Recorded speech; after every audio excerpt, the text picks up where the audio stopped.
Jodi a décidé pour que moi fais une courte lecture ensemble avec nous et pour nous. Lecture ça m'a fait, c'est sur la perfection morale de l'homme. La perfection morale de l'homme. Lecture ça l'a faite en français. Il y a question et il y a réponse aussi la donne. Et après lecture ça, la petite case difficile pour que moi fasse parler de lui-même. Mais dans l'autre contenu, m'a parlé bien sur la perfection morale de l'homme dans l'autre vidéo. En effet, moi dire que un courte lecture pour vous, ensemble avec vous, c'est sur la perfection morale de l'homme. On a commencé ensemble dans la lecture par oublier nous que on a besoin questions et réponses tout la donne pendant la lecture faite là, on va essayer de suivre donc avec attention pour les questions et pour les réponses aussi. Donc on allait ensemble pour nous comment ça y est dans la lecture donc qui a un grand titre Espérance et consolation. Mais donc lecture en lui-même donc c'est la perfection morale de l'homme. La perfection morale de l'homme, nous parlons de comment ça y est dans la lecture ensemble avec frère Junior Yoube. On nous lit ensemble. La perfection morale de l'homme. Puisque le principe des passions est dans la nature, est-il mauvais en lui-même? Non, la passion est dans l'excès joint à la volonté, car le principe en a été donné à l'homme pour le bien. C'est l'abus qu'il en fait qui cause le mal. Toutes les passions ont leur principe dans un sentiment ou besoin de nature. Le principe des passions n'est donc point un mal, puisqu'il repose sur une des conditions providentielles de notre existence.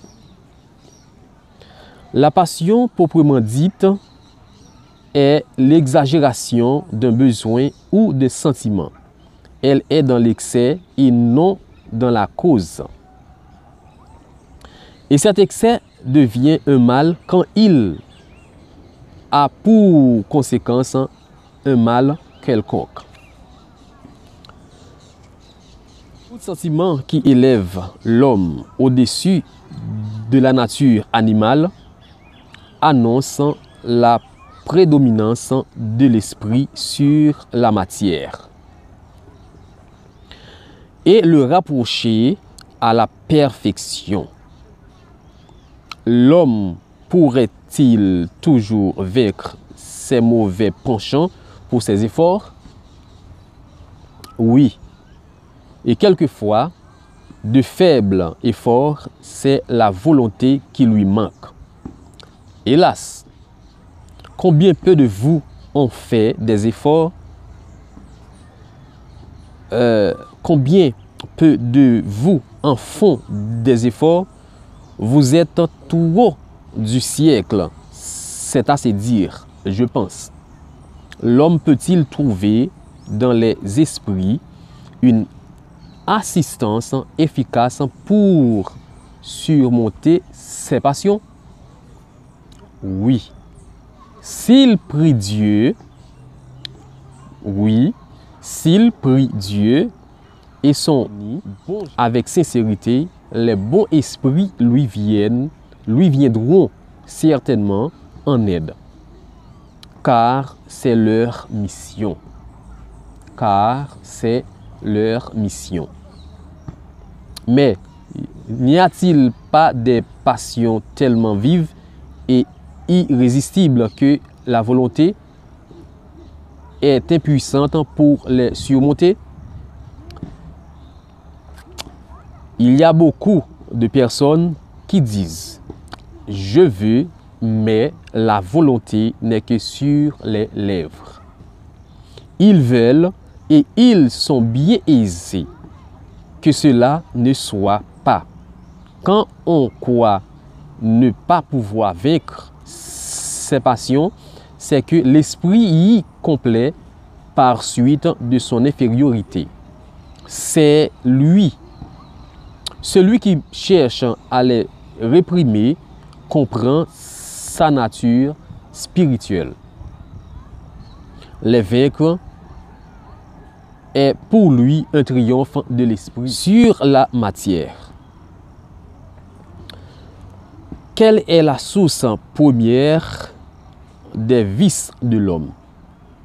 Nous l'avons dit bien, des fois c'est l'égoïsme, de la dérive, tout le mal, et l'égoïste lui-même a sa source dans la prédominance de la nature animale sur la nature spirituelle.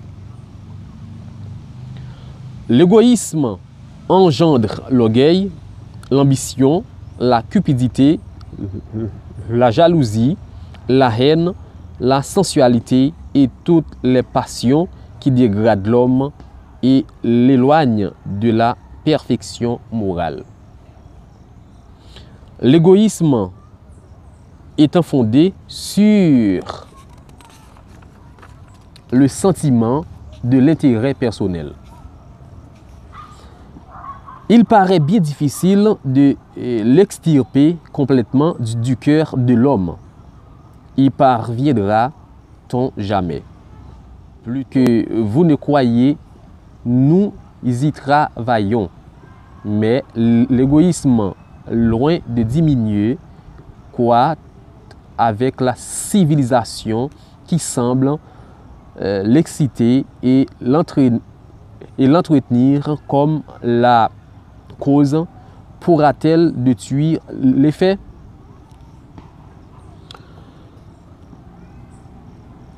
Plus le mal est grand, plus il devient hideux. Il fallait que l'égoïsme fît beaucoup de mal pour faire comprendre la nécessité de l'extirper. Comment parviendra-t-on à l'extirper? Comment parviendra-t-on à l'extirper? À mesure que les hommes s'éclairent sur les choses spirituelles, ils attachent moins de prix aux choses matérielles. Cela dépend de l'éducation et puis il faut réformer les institutions humaines qui l'entretiennent et l'excitent. Quelles sont dans ce but les réformes les plus importantes qu'il serait utile d'apporter dans les institutions humaines? C'est tout un enseignement que nous te donnons, mais nous le répétons, l'humanité marche au progrès moral malgré les apparences et le bien-être de l'excès du mal. Dieu a l'œil sur vous. Dieu a l'œil sur vous. Lorsque les hommes auront dépouillé l'égoïsme qui les domine, ils vivront comme des frères, ne se faisant point de mal, s'entraidant réciproquement par le sentiment mutuel de la solidarité. Alors, l'effort sera l'appui et non l'oppresseur du faible, et l'on ne verra plus d'hommes manquer nécessaires. Parce que tous pratiquent la loi de justice, c'est le règne du bien que sont chargés et préparés les esprits. Que devons-nous faire en attendant? Que devons-nous faire en attendant? Chacun doit y concourir dans la mesure de ses forces. Chacun doit y concourir dans la mesure de ses forces. Celui qui veut approcher de cette vie de la perfection morale doit extirper de son cœur tout sentiment d'égoïsme, car l'égoïsme est incompatible avec la justice. l'amour et la charité. À quel signe peut-on reconnaître chez un homme le progrès réel qui doit élever son esprit dans la hiérarchie spirite? L'esprit prouve son élévation lors que tous les actes de sa vie corporelle sont la pratique de la loi de Dieu. Et lorsqu'il sort de la sphère des choses matérielles pour pénétrer dans la vie spirituelle, qu'il comprend par anticipation le véritable homme de bien est celui qui pratique la loi de justice, d'amour et de charité dans sa plus grande pureté. S'il interroge sa conscience sur les actes accomplis, il se demandera s'il n'a point violé cette loi, s'il n'a point fait de mal, s'il a fait tout le bien qu'il a pu, si nul n'a eu à se plaindre de son égoïsme et de son orgueil, enfin, s'il a fait tout ce qu'il eût voulu, confie pour lui. L'homme pénétré du sentiment de charité et d'amour du prochain fait le bien pour le bien, sans espoir de retour, et sacrifie son intérêt à la justice. Il est bon, humain et bienveillant pour tout le monde, parce qu'il voit des frères dans tous les hommes, sans exception de race ni de croyance. Sans exception de race ni de croyance. Si Dieu lui a donné la puissance et la richesse, il regarde ces choses comme un dépôt dont il doit faire usage pour le bien. Il n'en tire pas vanité, car il sait que Dieu qui les lui a donnés peut lui retirer. Si l'ordre social a placé des hommes sous sa dépendance, les traite avec bonté et bienveillance parce qu'ils sont ses égaux devant Dieu. Il use de son autorité pour relever leur morale et non pour les écraser par son orgueil. Il est indulgent pour les faiblesses d'autrui parce qu'il sait que lui-même a besoin d'indulgence. Et se rappelle cette parole du Christ, que celui qui est sans péché lui jette la première pierre. Il n'est point vindicatif. À l'exemple de Jésus, il pardonne les offenses pour ne se souvenir que des bienfaits, car il sait qu'il lui sera pardonné comme il aura pardonné lui-même. Il respecte enfin dans ses semblables tous les que donnent les lois de la nature, comme il voudrait qu'on les respectât envers lui. Pouvons-nous toujours racheter nos fautes? Pouvons-nous toujours racheter nos fautes? Oui. Oui. En les séparant, mais ne croyez pas les racheter par quelques privations puériles ou en donnant après votre mort quand vous n'aurez plus besoin de rien. N'y a-t-il aucun mérite à assurer après sa mort?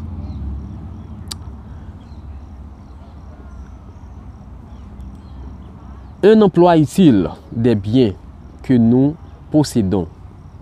Aucun mérite n'est pas le mot. Cela vaut toujours mieux que rien. Mais le malheur est que celui qui ne donne qu'après sa mort est souvent plus égoïste que généreux.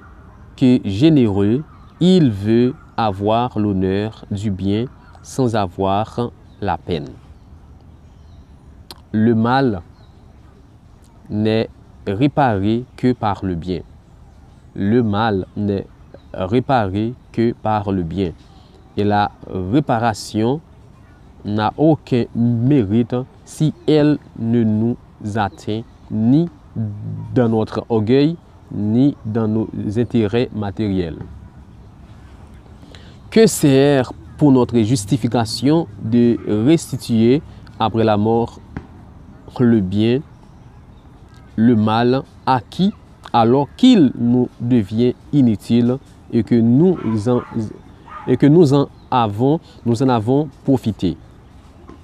Que sert la privation de quelque jouissance futile ou de quelque superfluité si le tort que nous avons fait à autrui reste le même? Que sert enfin de s'humilier devant Dieu si nous conservons notre orgueil devant les hommes?